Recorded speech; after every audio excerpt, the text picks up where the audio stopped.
My name is Emma, and I am 27 years old. This is the story of how my own sister stole everything from me, only to lose it all in the end. I still remember the day my world crumbled. The air was thick with grief as I walked out of the lawyer's office. My father's was still fresh in my mind. My father, the man who had raised me with love and kindness, was gone. I had spent the last year by his side, taking care of him through his illness, watching him grow weaker each day.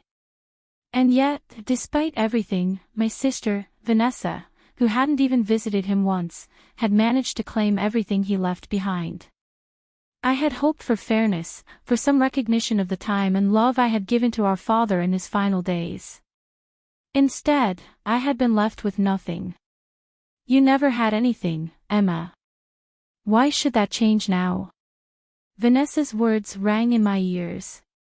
She had always been cruel, always selfish, but I never thought she would go this far. Vanessa had manipulated the situation, twisting legalities in her favor. The lawyer had confirmed it. She was walking away with $100,000 in inheritance, while I was left with nothing but an old storage shed on the outskirts of town. I had no home, no savings, and nowhere to go. My father had been my world, and now, I had nothing. I tried to reason with Vanessa, but she smirked, her eyes gleaming with triumph. Face it, Emma, you were always the pathetic one. I'm just making it official. Tears stung my eyes, but I refused to let her see me break. The storage shed was small, barely big enough to fit a cot and a few of my belongings. The walls were lined with old boxes and broken furniture, the air thick with dust. It was cold, uninviting, but it was all I had. As I sat on the hard wooden floor, wrapping my arms around myself for warmth, I thought of my father. He would have never wanted this for me. He had been a kind man, full of wisdom and warmth. If only he had known what Vanessa would do.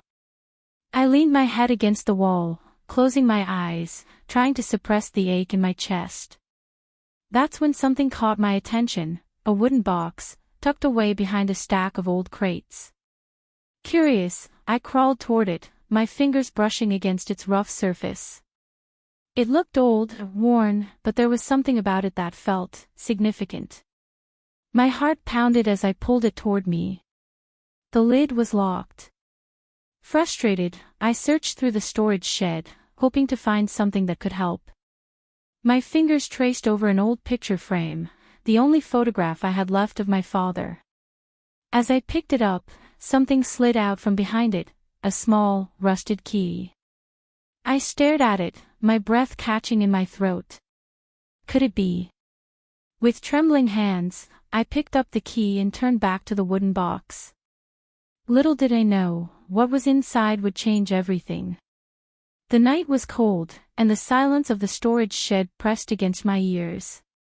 The rusted key in my hand felt like the last hope I had, a fragile link between my father and me. I hesitated for a moment, my fingers trembling over the lock. What if this box held nothing but old papers? What if it was just another cruel joke life had thrown at me? Taking a deep breath, I slid the key into the lock and twisted it. A soft click echoed through the small space, and the lid creaked open. My heart pounded as I peered inside. A thick envelope sat at the top, its edges slightly worn. Beneath it were neatly folded papers and an aged letter with my name written in my father's familiar handwriting. My fingers trembled as I picked it up, my throat tightening with emotion. Emma, my dearest daughter. If you are reading this, it means Vanessa has done exactly what I expected her to do. I knew she would take the money, but she has no idea what she's lost. The $100,000 was a test. She took the bait, proving where her loyalty lies. But you, my sweet girl, you have always been the one I could trust. That's why you are my true heir. Inside this envelope are the deeds to my estate and access to your real inheritance, a bank account holding $2 million. You deserve this, Emma. Vanessa has already chosen her fate. Now, it's time for you to claim what is rightfully yours. With all my love. Dad. Tears streamed down my face as I reread the words, unable to believe what I was seeing. My father had known.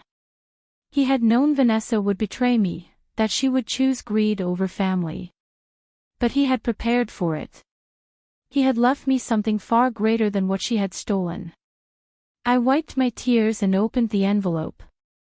Legal documents confirmed everything: ownership of my father's estate, the bank account details, and instructions to meet with his lawyer to finalize everything. For the first time since his death, I felt a flicker of hope. I had been left in the cold, abandoned by my only sibling, but my father had never truly abandoned me. He had given me the tools to rebuild my life, to reclaim what was mine. Clutching the documents to my chest, I made a silent promise. I would not let Vanessa win. This was just the beginning. Morning sunlight filtered through the small window of the storage shed, illuminating the dust particles floating in the air. With my father's letter and the legal documents in hand, I took a deep breath. It was time to act. The first step was visiting my father's lawyer. Mr. Carter had always been fair, and I prayed he would help me navigate the legal process of claiming what was rightfully mine. Slipping the papers into my bag, I stepped outside. Vanessa might have thought she won, but she had no idea that her greed had cost her far more than she had gained. As I walked down the road, determination surged through me. I had spent too long being the victim. Now, I was ready to fight back. Vanessa hadn't just stolen money, she had stolen a test meant to expose her true nature.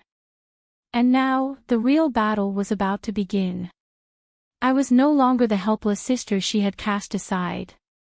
I was coming for everything she thought she had won. When I stepped into Mr. Carter's office, he looked up in surprise. "Emma. I wasn't expecting you." I placed the documents in front of him. "My father left me these.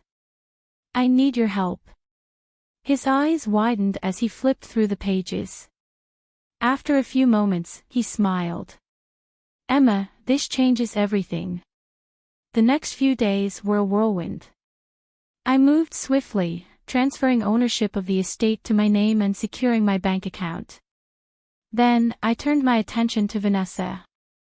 The moment she realized she had been outplayed, she stormed into Mr. Carter's office. "This is impossible," she screeched. I smiled, holding up my father's letter. "No, Vanessa. This is justice." Her face turned red with rage as she snatched the papers from my hands, scanning them desperately for any loophole. "This can't be real," she muttered. "It's very real," Mr. Carter interjected. "Your father left everything to Emma." Vanessa staggered back, her arrogance crumbling. "But I took everything," she whispered. "You took what was never meant for you," I said. "Now, you have nothing." Her eyes darted around the office, desperate for some way to fight back. "I won't accept this," she hissed, her hands trembling. "There has to be a way to overturn this." Mr. Carter sighed, adjusting his glasses. "Legally, Vanessa, you signed away any rights when you took the $100,000 and ignored the rest of the inheritance process. Your father ensured that Emma was the rightful heir to the estate and the larger financial assets. There's nothing you can do." Vanessa let out a sharp laugh, though it was tinged with hysteria. "So that's it. I get nothing." "No," I said, my voice steady. "You get exactly what you chose, quick, easy money. But you never realized you were giving up something far greater." For the first time, Vanessa looked truly afraid. Not because she had lost our father's money, but because she realized that she had played herself. She stormed out of the office, leaving behind the sisters she had betrayed, the family name she had tarnished, and the home she had never truly valued. Days passed, and I slowly adjusted to my new life. I moved into our father's home, walking through the halls that held so many memories. It felt surreal, knowing that the very place Vanessa had tried to keep from me now belonged to me completely. With the financial stability my father had left me, I focused on rebuilding my life. I started a small foundation in his name, dedicated to helping young women facing financial hardship. It was my way of honoring his legacy, of ensuring that his kindness lived on. As for Vanessa, she disappeared from my life. The last I heard, she had squandered the $100,000 on bad investments and luxuries she couldn't sustain. She had nothing left, no home, no family, no security. But I felt no satisfaction in her downfall. She had made her choices, and I had made mine. Standing in the garden our father had loved so much, I felt the weight of the past finally lift from my shoulders. I had lost so much, but in the end, I had gained something far more valuable: peace, purpose, and the knowledge that my father had never stopped believing in me. I closed my eyes, feeling the sunlight on my face. For the first time in a long time, I was truly free.